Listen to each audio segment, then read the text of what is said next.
থেকে গেল, সেগুলোকে আমরা পরে ধাপে ধাপে বোঝাবো। এখন যে মুখোশধারী চরিত্র রয়েছে সবাইকে বলবো একবার মুখোশটা খুলে ধরতে, তাহলে মুখোশের আড়ালে যা মুখ সেটাও আমরা দেখে নিতে পারবো। বর্তমান সময়টা বড় অদ্ভুত, আমরা প্রত্যেকেই মুখোশ করেই আছি, তাই না? তাদের উপস্থাপনায় চারিদিকে মাঙ্গলিক বার্তা ছড়িয়ে পড়ুক, সকলের শুভ হোক, এই বিশ্বাস থেকে গম্ভীর উপস্থাপনা। তাই আমরা খুব ছোট করে গভীরাকে বোঝানোর জন্য তোমাদের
অধ্যক্ষ ডক্টর মানস কুমার বৈদ্য মহাশয়,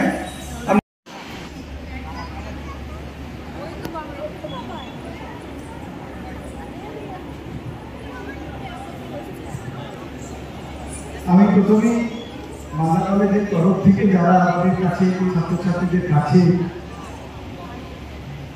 আমাদের এই পুরনো ঐতিহ্যকে তুলে ধরছে, এই মুখানৃত্য, তাদের সকলকে আমরা কলেজের পক্ষ থেকে কৃতজ্ঞতা এবং ধন্যবাদ জানাই। এই যে আমি কথা বলছি আর ছেলেমেয়েরা উঠে যাচ্ছে, এটা আমাদের ঐতিহ্য নয়। আমরা ঐতিহ্য মানে আমাদের যারা পূর্বপুরুষ তাদের কথা যদি আমরা স্মরণ না করি, তাদেরকে না অনুভব করি, তাহলে আমাদের আগামী প্রজন্মর কাছে কিন্তু আমরা কিছুই দিয়ে দিতে পারবো না। ফলে আমাদের শিকড় বোঝা উচিত। নতুনভাবে চর্চা করছি, আমরা একটা নতুন সেলের নাম দিয়েছি ইন্ডিয়ান নলেজ সিস্টেম, IAS। অর্থাৎ আমাদের অনেক কিছু এই কর্পোরেটের দুনিয়া, সমস্ত মায়েরা পায়েস খায়, এখন পায়েস না হয়ে হয় কেক, এবং বার্থডে কেকের উপর নাম লেখা নানান স্টাইল। এগুলো মনে রাখবে, কোনো না কোনো প্রতিবাদ তারা মুনাফা অর্জনের জন্য আমাদের এর সঙ্গে কর্পোরেট দুনিয়া বলে যেতে পারে। আমরা সেই মার্কেটিং, সেই প্রপোজাল, মানে আমরা সেই উদ্যোগ নিই। সেই উদ্যোগের কথা আমাদের বাংলা ডিপার্টমেন্ট ভেবেছে, মূলত বিপ্লব হোক। যেটা বলতে চাইছি যে এই মুখোশকেও নিয়ে আমরা হয়, এবং আজকে এই নৃত্য প্রকাশ হচ্ছে, এগুলো একটু কঠিন বিষয়। আমি নিজে থেকে দেখলাম নাচ করা, কিন্তু যেন আমরা না ভেবে ভেবে এগুলো ব্যাগ দেবে, এই ধারণাটা কিন্তু ভাবতে হবে।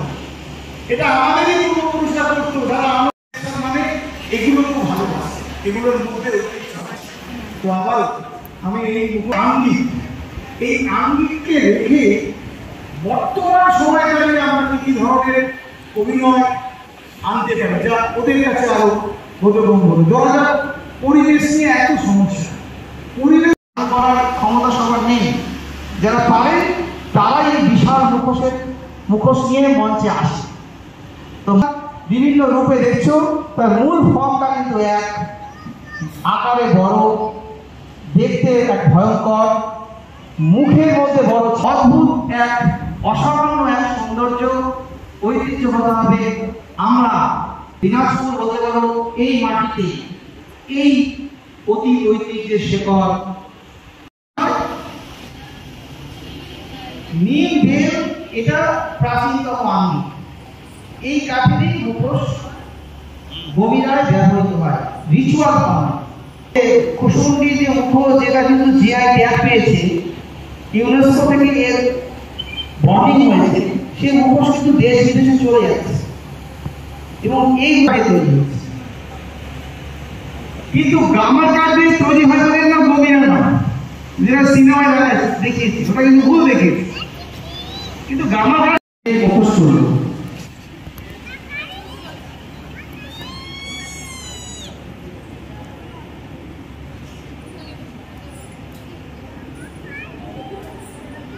মুখোশের চেহারা দেখা অনুভব করার চেষ্টা করো।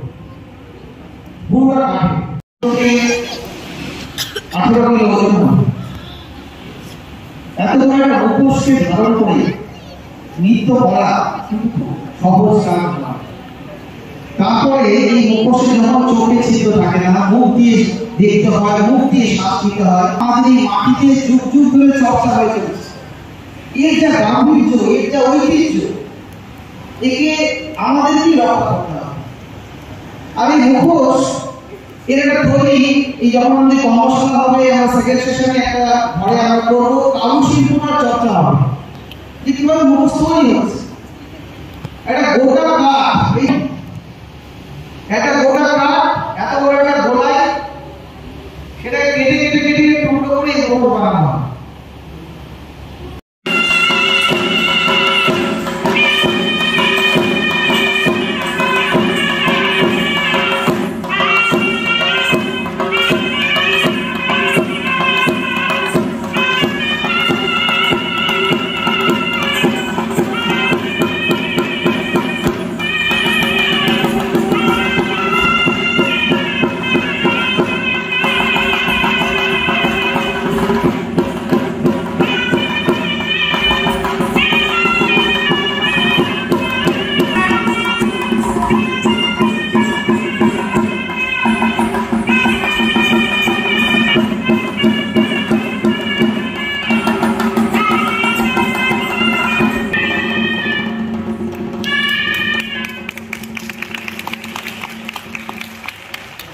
মঞ্চে বিশাল